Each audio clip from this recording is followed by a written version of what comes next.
Salut pour les personnes qui sont à distance. Est-ce que vous pouvez nous indiquer sur le chat vous m'écoutez bien?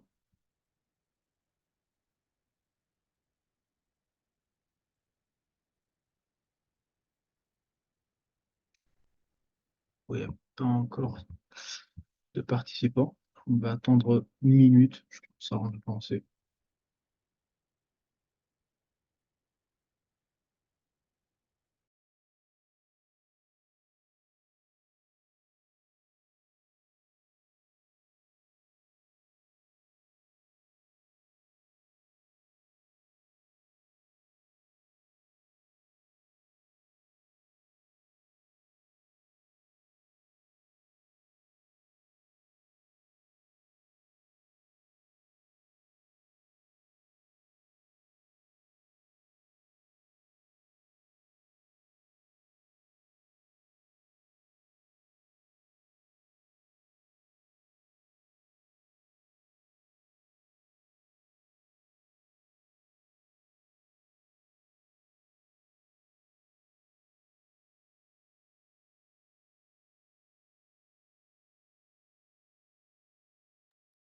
Quand on va commencer, donc, pour le live coding de cette semaine, on va voir les notions des projets de shell. Semaine dernière, et principalement ces commandes-là. Donc, on va faire des exercices qui vont couvrir plus ou moins presque toutes ces commandes. Echo, cat, head, tail, find, sort, unique, tr, ref, cat et quelques autres commandes que vous avez déjà utilisées. Donc, on va faire les quatre tâches avancées du projet input, output, redirection et filtre de la semaine dernière. Donc, les exercices euh, niveau code ne prennent pas beaucoup de temps, mais l'objectif de cette séance, c'est de vous montrer comment travailler un peu en dichotomie, d'une certaine manière, pour résoudre euh, ces tâches-là, comment chercher, quels mots-clés il faut utiliser. Donc, l'utilisation de certains mots-clés peut nous aider à trouver plus rapidement la solution ou les options dont on a besoin, parce que dans ce cas-là, on a beaucoup de commandes et d'options, et parfois, pour quelques commandes, il y a beaucoup de documentation. Donc, il faut bien savoir quel mot-clé utiliser pour chercher, pour trouver la bonne option. Donc, je vais commencer déjà par par la première tâche, pardon, avancée, qui est la tâche 23, Empty casts make the most noise. Donc, pour toutes les tâches, comme vous voyez bien sur le terminal à droite, je vais l'agrandir. Euh, j'ai déjà préparé le terrain. Donc, j'ai préparé les exemples. Donc, je suis dans le dossier de la tâche 23. J'ai mis exactement les exemples qu'ils ont mis, qu'on puisse tester manuellement. Euh, donc, qu'est-ce qu'ils demandent dans cette tâche? Write a command that finds all empty files and directories in the current directory and all subdirectories.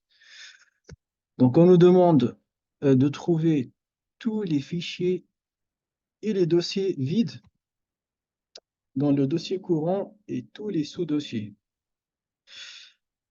Only the names of the files and directories should be displayed. Hidden files should be listed, one file per line. The listing should end with a new line. Et on n'a pas le droit d'utiliser ces commandes. Donc, on doit afficher les fichiers cachés, un fichier par ligne, et on doit terminer le résultat avec un retour à la ligne. Donc, il y a quelques mots-clés qui peuvent nous aider à chercher et trouver des réponses plus rapidement. Parmi ces mots-clés, il y a empty. Donc, à partir de ce mot-là, on peut savoir qu'on doit chercher par taille. Parce que tous les dossiers et les fichiers ont une taille. Donc, on peut chercher par taille.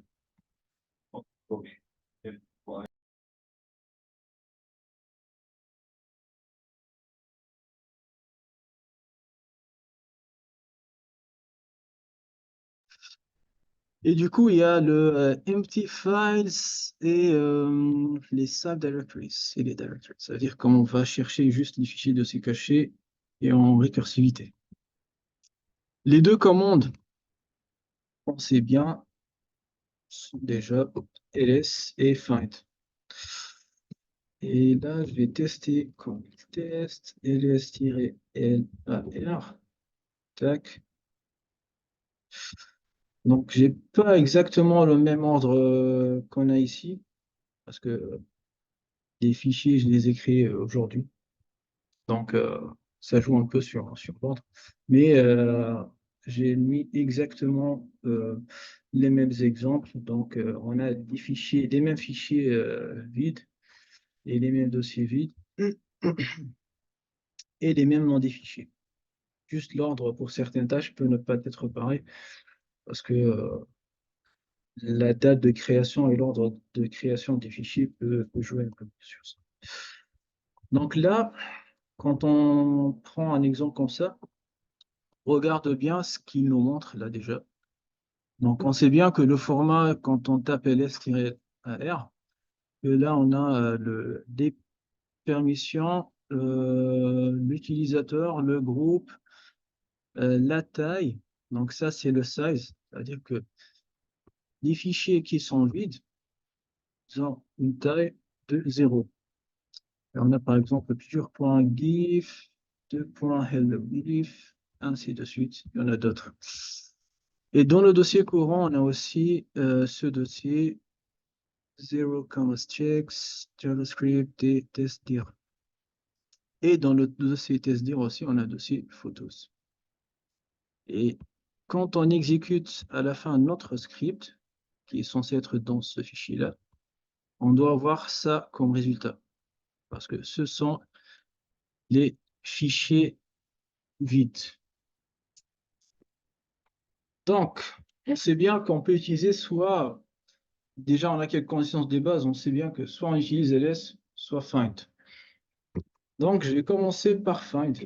Ok, je tape find. Et là, pour chercher, je peux utiliser le slash et je vais taper le mot to size. Tac.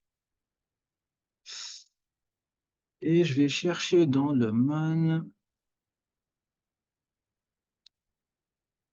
l'option size. Et là. Donc, pour savoir comment utiliser déjà. File uses less than, more than, or equal, or exactly n units of space. Rounding up, the following suffixes can be used. Donc, c'est ce suffixe-là pour indiquer l'unité. Mais puisque moi, je cherche que les fichiers vides, donc n va être 0. Donc, pour utiliser, je vais juste faire find, je vais utiliser -size 0. On va commencer par ça déjà.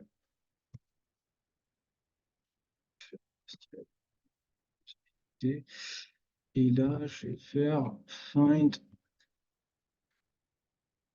dans le dossier courant.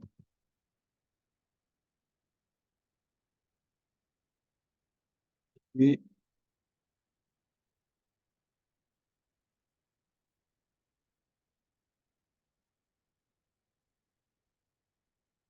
de taille, je clean avec de taille 0. Et ça me retourne déjà les fichiers de taille 0, donc les fichiers et les dossiers vides. Mais on nous demande plus de choses. Donc on doit juste retourner le nom et donc, on ne doit pas indiquer tout ça. On ne doit pas indiquer tout le path. On doit juste mettre le nom du fichier. Donc, not the entire path, comme on dit ici.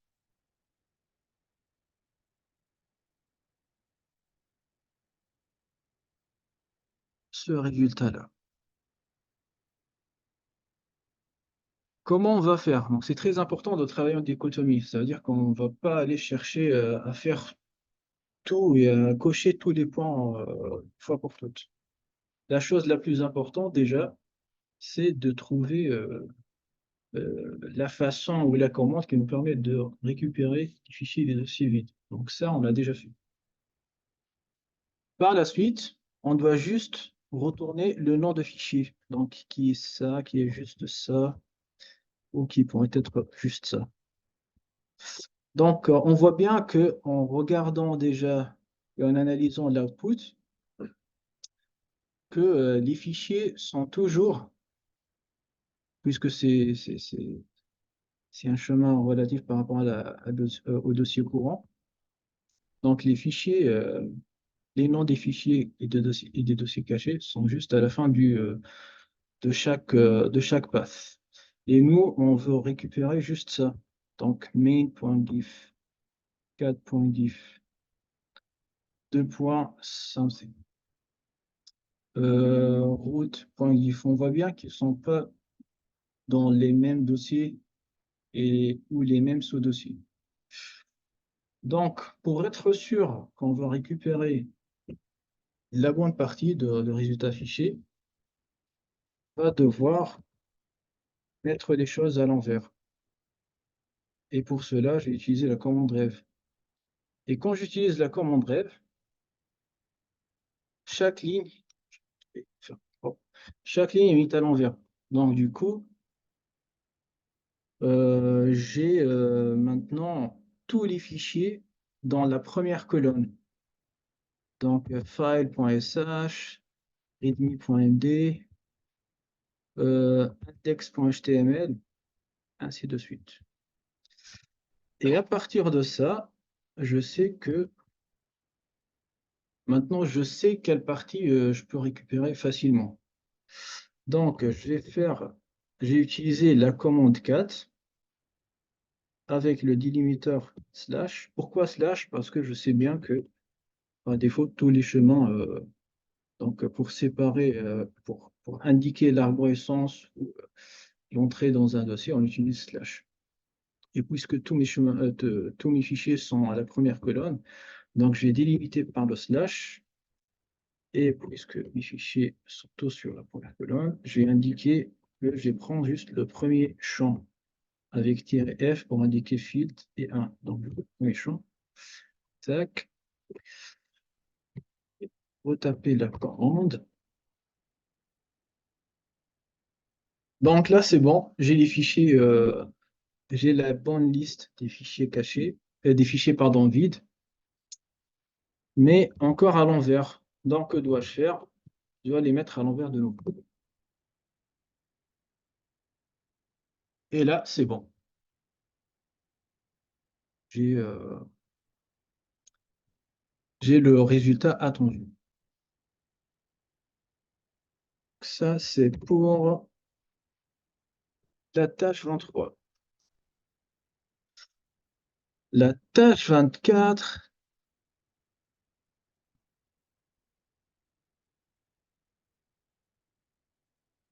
ça va être tac,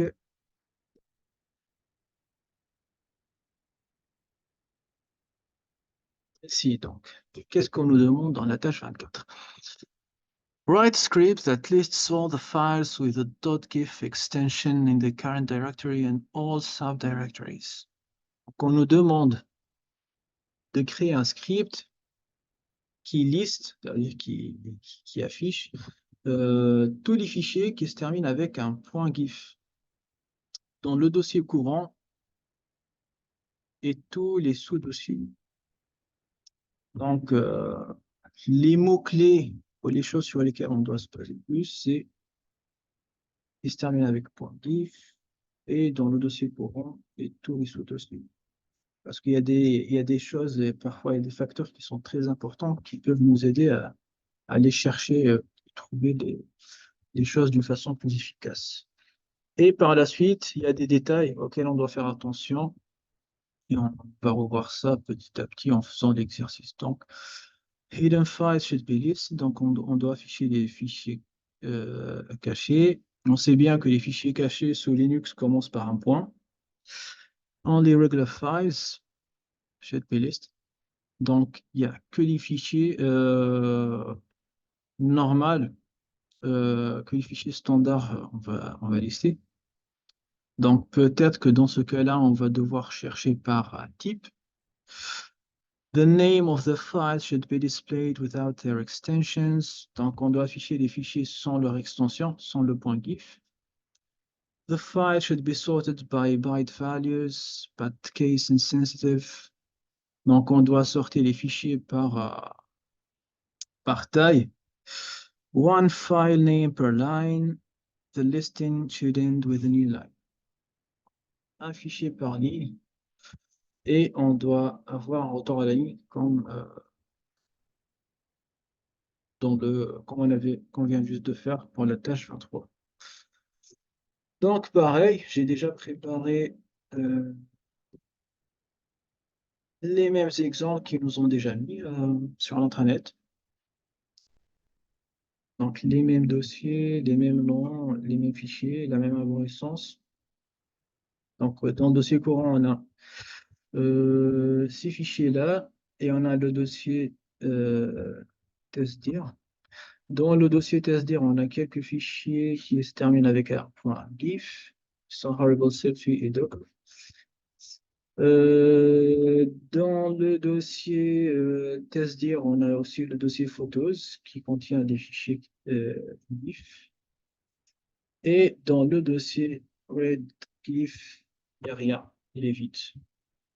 Donc le résultat attendu à la fin, c'est ces fichiers-là. Et si on fait une comparaison vite fait, donc il y a horrible selfie pour GIF, donc sans le point GIF. 4, il est là. Tac, tac, ainsi de suite. Donc, je ne peux pas cocher tous ces points-là du premier coup. Donc, je vais me baser sur la chose la plus importante, qui est premièrement tous les fichiers qui se terminent avec un point. Et pour cela, on sait bien que la commande qui me permet de faire ça, c'est la commande find. Tac. Je vais chercher, du coup, peut-être il y a quelque chose. Donc, on joue sur le nom. Donc, nom, je vais chercher avec le mot name. Et peut-être que j'ai trouvé quelque chose. Tac, tac, tac.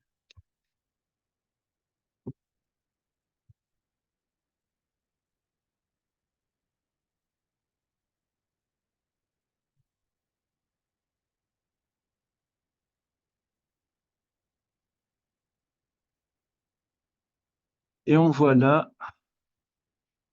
qu'il y a une option que je peux utiliser avec la commande find qui est -name. Et je lui passe un pattern. Donc, le pattern pour cet exercice, plutôt, c'est tous les fichiers qui se terminent avec un point GIF. Donc, pour dire ça, on va faire find point, parce que dans le dossier courant, -name, étoile, point GIF. Étoile pour dire peu importe les caractères et peu importe le nombre de caractères.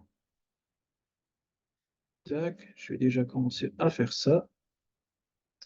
Et là, je vois bien que ça me retourne les fichiers et les dossiers aussi.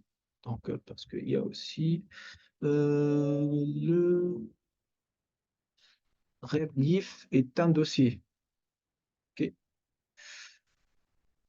Donc, comment faire? Parce que là, donc là, j'ai déjà coché cette partie-là.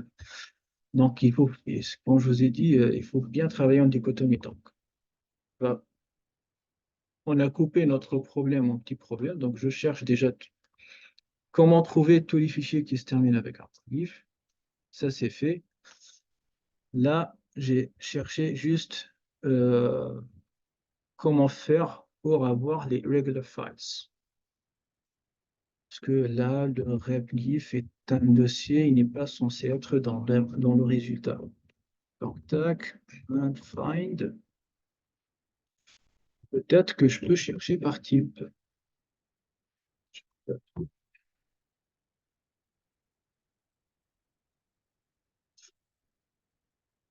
Et hop,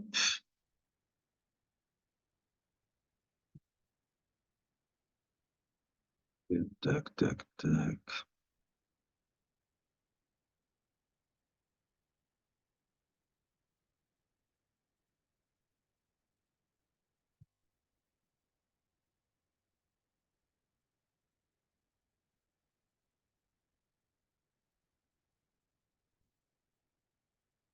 Et là, on a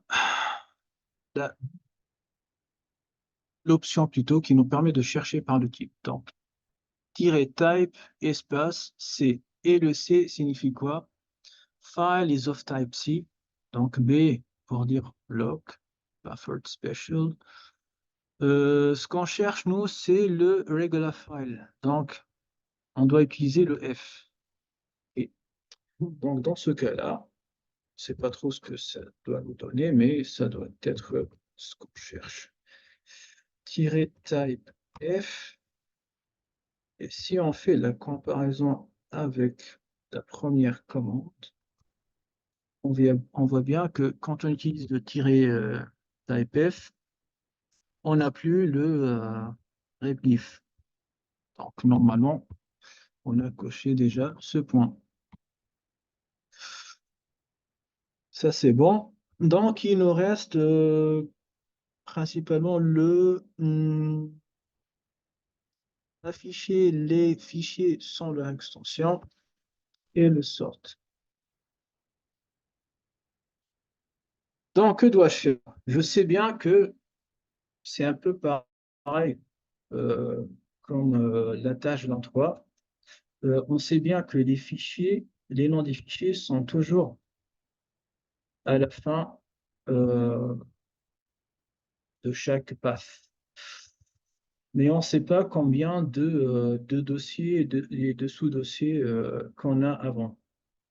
Donc, pour être sûr, par récupérer la bonne colonne, on doit tout basculer vers la droite. Comme ça, on va avoir les noms des fichiers à droite. Donc, que dois-je faire? Bref. Et du coup, là, j'ai tous mes fichiers dans la première colonne.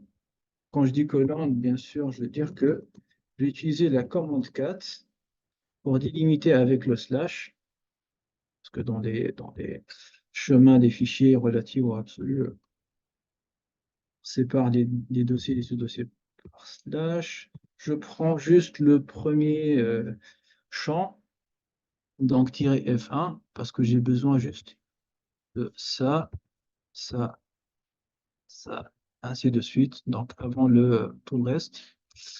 Du coup, ça va me retourner les noms des fichiers qui sont encore à l'envers. Donc, je dois les mettre à l'envers de nouveau. Et là, c'est bon. Mais non, il reste un seul point. Je dois me débarrasser des points GIF. Parce que je dois avoir fichier. Donc, ce que je peux faire, c'est que je vais enlever le rêve. Tac. Et là, je peux dire que je sais bien que la première partie pour les résultats qui sont à l'envers, c'est fig point. Et du coup, qu'est-ce que je vais faire? Je vais délimiter par point. Et du coup, je vais prendre à partir du deuxième champ. Tac. Comme ça, je peux prendre tout ce qui est après le point, parce que je sépare, je délimite par le point, parce que je sais bien que maintenant, quand mes données sont à l'envers, commencent tous par fig point. Donc, je vais je vais délimiter par le point et je vais prendre ce qui est après le point. Donc, c'est pour ça que j'ai mis "-f" de tiret. Pourquoi je dois mettre deux tirets? Parce que si, par exemple, dans un fichier a un nom, par exemple, qui contient un point, donc je n'ai pas à récupérer tout le nom. Ou si un fichier caché, donc il commence par un point, donc là, à l'envers, il se termine par un point, donc je n'ai pas récupéré le point. Donc, c'est pour ça que je dois indiquer deux tirets, pour dire à partir de deuxième champ jusqu'à la fin. Donc là, j'ai bien les fichiers sans extension. La dernière chose qui reste à faire, c'est de les mettre à l'envers. Et on voit bien qu'on a le bon résultat. Bien sûr, on ne va pas avoir exactement le même ordre parce que je n'ai pas les mêmes dates de création des fichiers. Ça, c'est pour la tâche 24. Pour la tâche 25,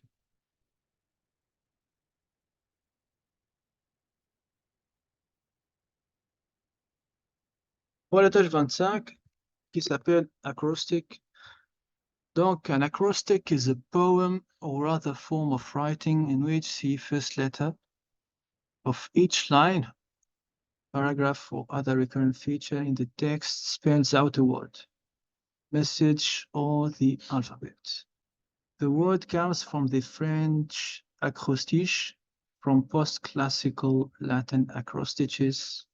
As a form of constrained writing, an acrostic can be used as a mnemonic device to aid memory retrieval. Pour avoir plus de détails, ça ne nous concerne pas. Donc, ce qui nous concerne, c'est qu'un acrostique est un poème dans lequel la première lettre de chaque ligne ou de chaque paragraphe ou de chaque euh, chose ou bloc qui se répète épelle un mot. Donc, dans ce cas-là, c'est la première lettre de chaque ligne.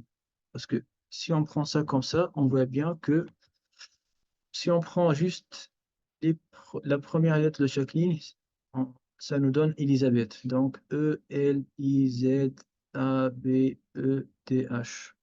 c'est ça. Donc, qu'est-ce qu'on doit faire? On doit juste récupérer la première lettre de chaque ligne. Donc, j'ai commencé par afficher ça.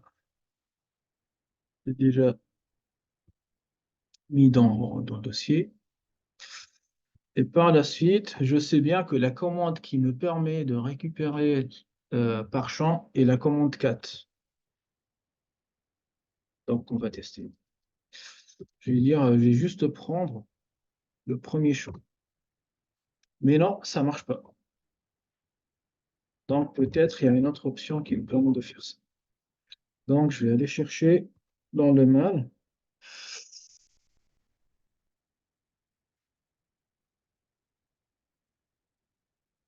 Donc, dans le main, je peux utiliser le "-c" pour dire "select only these characters".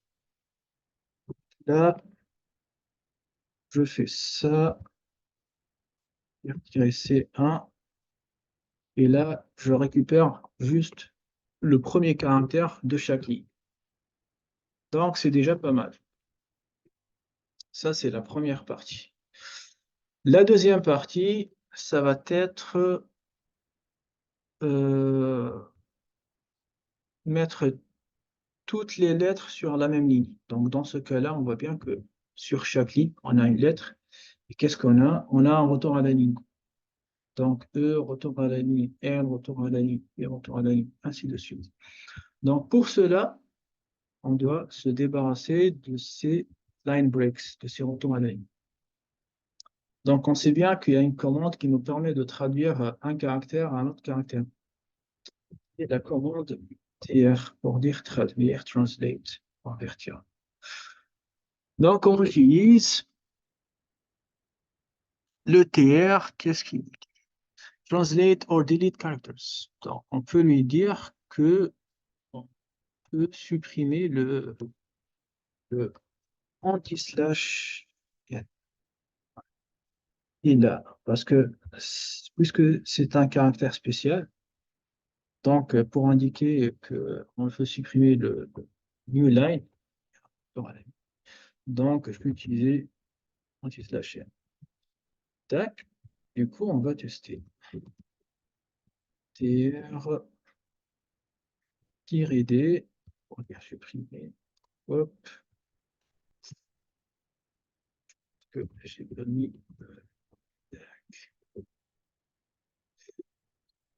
Et là, c'est bon. On a Elisabeth, donc tout attaché. La seule chose, c'est que on doit afficher à la fin de résultat attendu un retour à la ligne, parce que c'est ce qu'il indique ici. The coded message has to end with a new line. Donc pour cela, c'est bien que quand on utilise echo, peut lui passer une commande. Et echo par défaut, elle affiche le résultat et elle fait un retour à la ligne. Donc je peux faire ça, dollar entre parenthèses, parce que si je veux exécuter à partir d'echo une commande ou un ensemble de commandes Linux, je peux faire ça. Hop. Et dans ce cas-là, ça fait l'affaire. La deuxième chose, disons que je ne sais pas comment faire ça, et je vais juste avoir ce résultat-là. Dans ce cas-là, je peux aller chercher sur Internet Linux to add line break standard output. Et hop, on voit bien là quand on tombe sur les questions-réponses sur Stack Overflow. Ça, c'est le titre de la question. Donc, je vais vous expliquer aussi un peu comment chercher, qu'est-ce qu'il faut voir sur Stack Overflow. Donc, ça, c'est le titre de la question. Faites vraiment gaffe à la date de la création de la question et à la date de modification. Pour l'instant, les versions, les conflits entre les versions ne nous concernent pas trop, mais pour d'autres langages, ça pourrait être un facteur très très important. Donc là, le monsieur, il explique qu'est-ce qu'il a. Il demande juste I want to be able to print out my logs with extra new lines. Donc, tac, tac, tac. On voit bien que s'il y a juste après la question, on peut voir les réponses. Et les personnes qui ont une certaine réputation sur Stack Overflow peuvent voter sur les réponses. Donc on trouve assez souvent la meilleure réponse, et là, ce check-là. Donc on voit bien qu'il lui a proposé d'utiliser cette commande. On va essayer avec notre première solution qui ne fait pas le ton à la ligne. Tac. Et elle fait l'affaire. Donc, savoir utiliser des mots-clés pour chercher des choses spécifiques est très important parfois. Donc là, on a deux solutions. La dernière chose, c'est la tâche 26.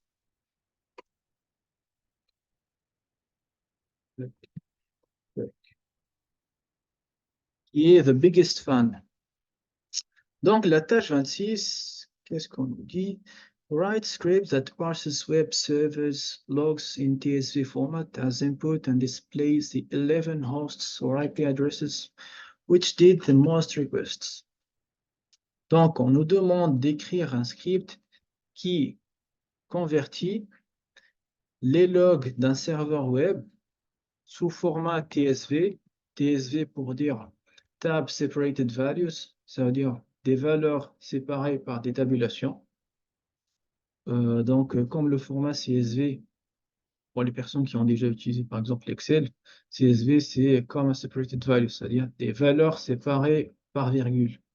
Donc là, c'est comme si on a un tableau, au lieu puisque les données sont dans un fichier texte, pour rendre la modification, l'écriture et tout plus simple. Donc, on sépare les champs comme dans un tableau, mais pas avec des lignes et des colonnes, mais plus avec, par exemple, des tabulations, des virgules.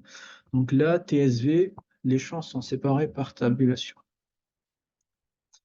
Et on doit afficher les 11 euh, noms de domaine ou adresses IP auxquels les utilisateurs ont fait le plus de requêtes. Donc, on ne sait pas grand-chose, donc on doit se renseigner encore plus. On sait bien que c'est un fichier sous format TSV, c'est un log, ça veut dire un log, dans ce contexte-là, c'est l'historique des requêtes qui ont été faites sur ce serveur-là. Et on doit afficher les 11 noms de domaine ou adresses IP auxquels qui ont eu le plus de nombre de requêtes. Donc, pour comprendre le format, le premier champ, c'est le champ de l'adresse IP ou du nom de domaine. Le deuxième champ, log name, donc unused, always, tiré, donc c'est toujours un tiré, le deuxième champ. Le troisième champ, c'est le temps, seconde. Le quatrième champ, c'est la méthode, HTTP. Donc la méthode reflète le type de requête pour les personnes qui n'ont pas encore fait de développement web.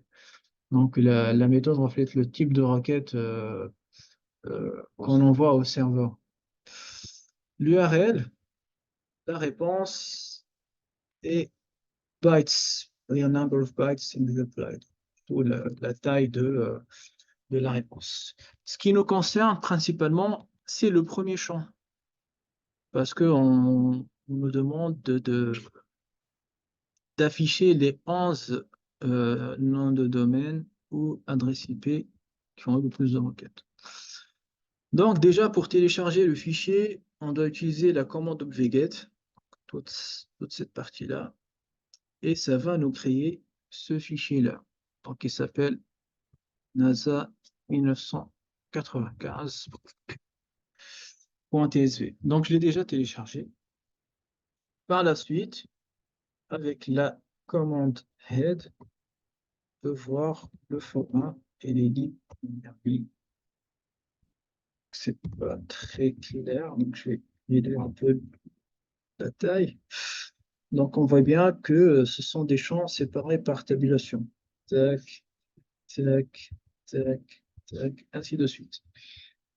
Et nous, ce qui nous concerne, c'est le premier champ, qui est tout à gauche.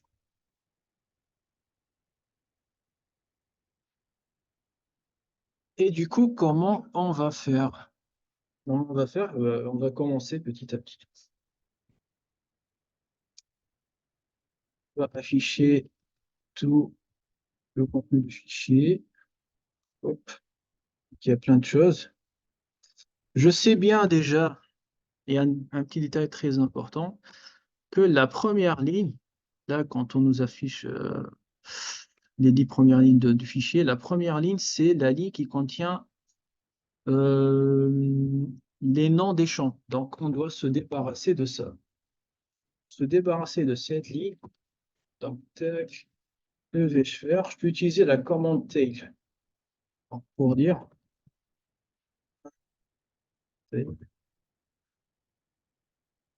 Ouais, mais ce qu'on veut faire, c'est qu'on veut récupérer à partir de la deuxième ligne jusqu'à la fin.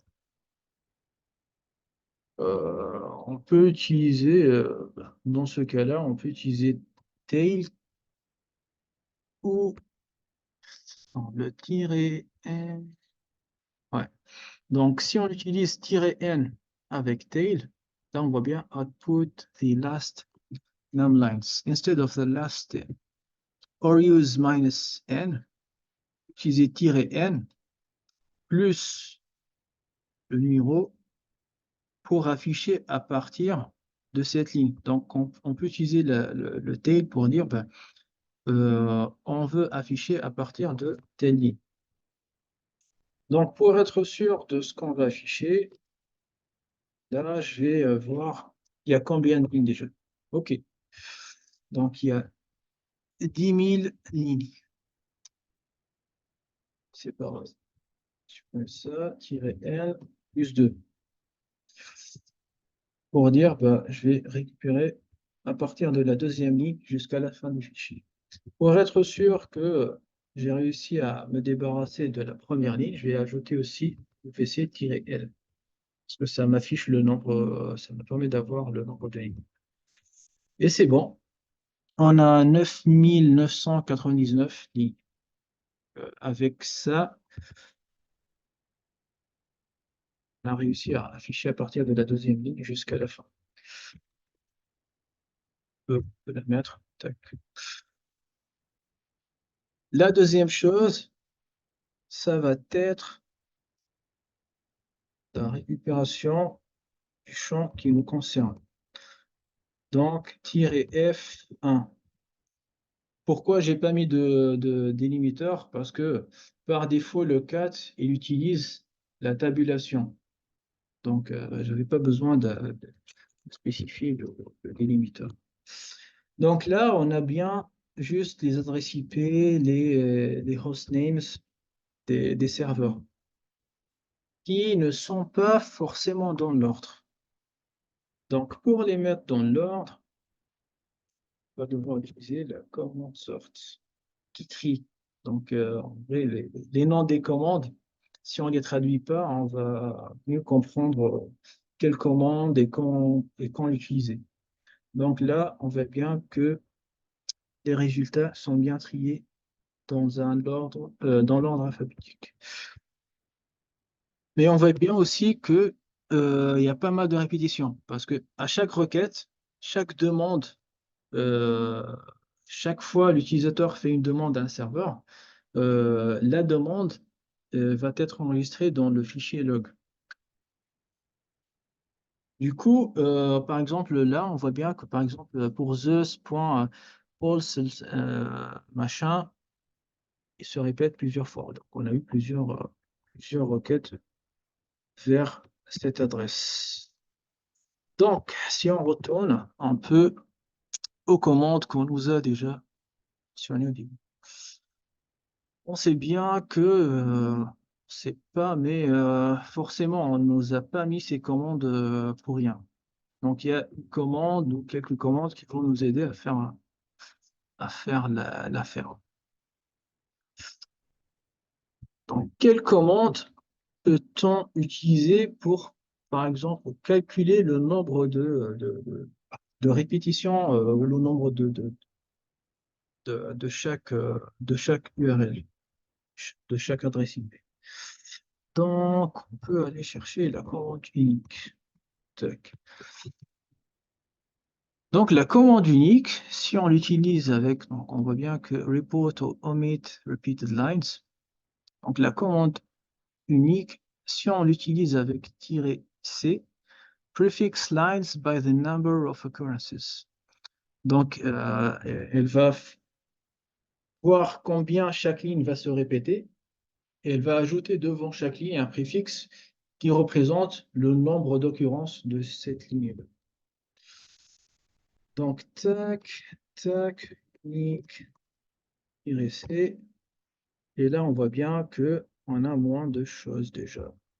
On voit bien que pour chaque adresse IP ou hostname, juste à gauche, on a le nombre de fois. Ça veut dire le nombre de requêtes qui ont été faites pour chaque adresse IP. Donc là, on avance bien.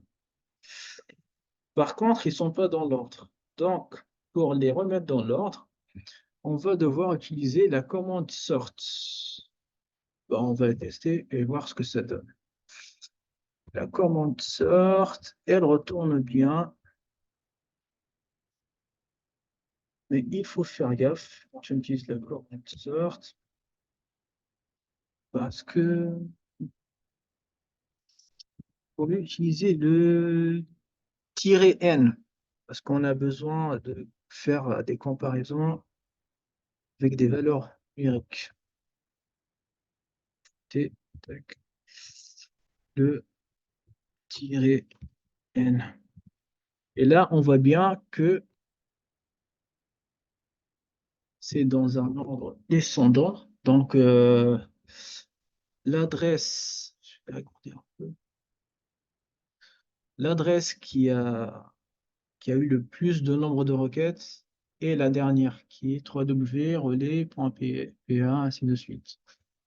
Et juste après, on trouve PU, PA, 3Y, ainsi de suite.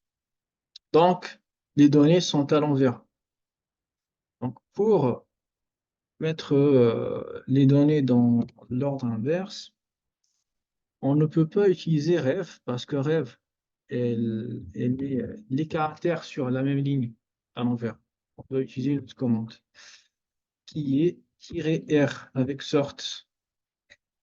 Tac.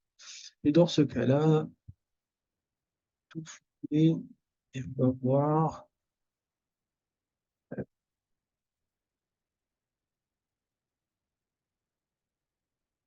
les résultats.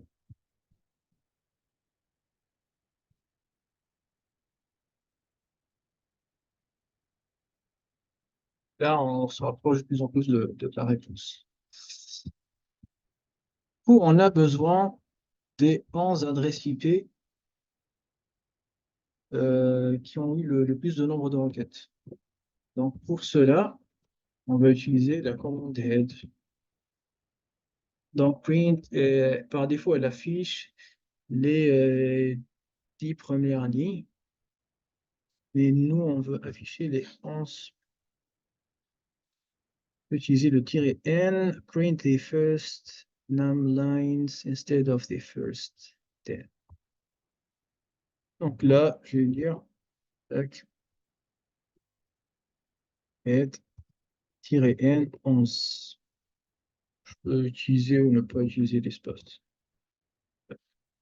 Là, c'est bon.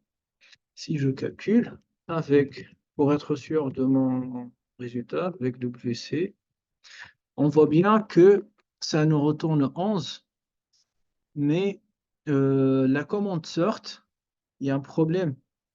Par défaut, dans la commande sort, quand on utilise avec head, parfois on peut avoir ce genre d'erreur. Pourquoi?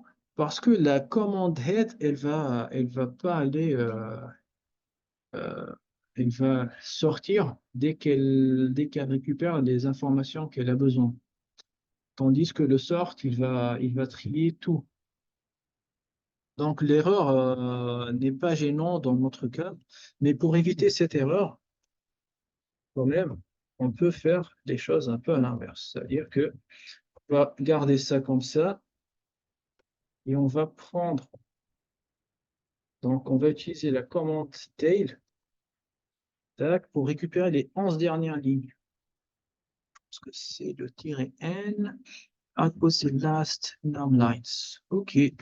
Donc si j'utilise ça, tac, si j'ajoute tail-n 11 et j'ajoute wc-l pour être sûr que j'ai 11 lignes, donc là c'est bon. Là, je sais bien que j'ai les 11 lignes dont j'ai besoin. Et du coup, qu'est-ce qu'il reste? Il ne reste pas grand-chose. Donc, je dois juste me débarrasser de ce champ, de garder juste ça et d'inverser d'inverser les résultats. Donc, pour cela, j'ai utilisé la commande cat pour un ref, pardon, ça, tac, pour inverser sur chaque ligne les caractères. OK, tac. Du coup, maintenant, je vais couper par espace. Et je vais récupérer juste le premier champ qui est à gauche, parce que c'est l'adresse IP ou le nom de domaine. Tac. Donc, je vois bien que j'ai que ce champ-là maintenant. Je vais mettre ref pour inverser encore sur chaque ligne les résultats. Donc, je vais nettoyer le terminal. Et pour mettre les choses à l'envers, j'utilise sort-r et j'ai le résultat dans l'ordre inverse. Je sais pas si c'est bon ou pas. Non, je pense pas.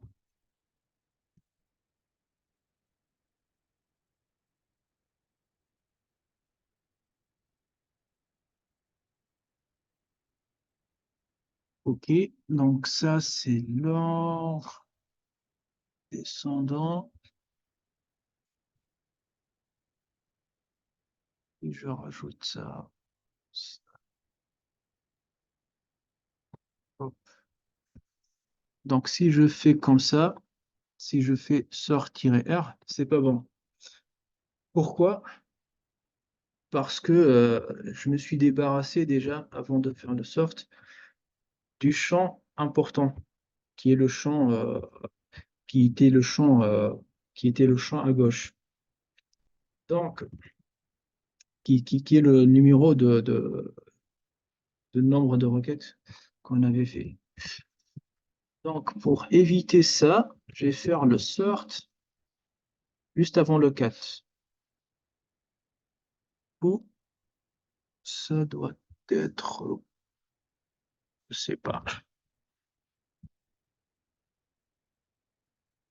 Ah non, c'est pas bon. Ouais, c'est logique. Tac, parce que je l'ai mis à l'envers. Après le reverse. Donc, je fais tirer vers. Et hop. Et du coup, là, on voit bien que là, le relais machin, il était dernier. Là, il est premier. Le Piouba, il était avant-dernier. Là, il est deuxième. Ainsi de suite. Le Torben, il était le premier. Maintenant, il est le dernier. Et du coup, c'est bon. J'ai réussi à récupérer les 11 adresses IP et hostname qui ont eu le plus de nombre de requêtes en faisant juste ce code-là. On voit bien qu'il y a pas mal d'acheminement de commandes. Donc, c'est très important de travailler en dichotomie et de couper le problème en petits problèmes. Essayer de trouver toujours les mots-clés ou les facteurs les plus importantes pour récupérer le plus de données essentielles. Et par la suite, ça va être que des filtres, des commandes pour filtrer, pour manipuler le format de données. Ça sera tout pour cette session de live coding et à bientôt. Ciao.